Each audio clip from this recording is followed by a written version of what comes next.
xasida yi moo nu war a dàqal lépp lu ñuy lekk lu ne jàng xasida yi moo nu ko war a dàqal.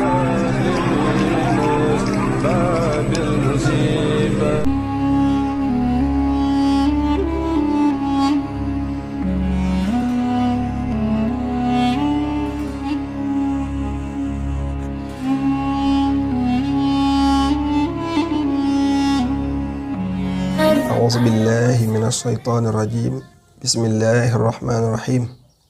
naafila tey ci téereb Sëriñ Suhaybu Mbàkke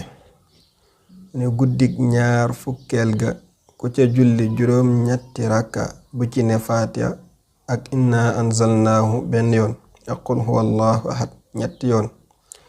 des na ko bindal tuyaaba ju tol ni limub mbooleem lu nit masa def ci lu baax te des na ko jéggal mbooleem bakkaaram yépp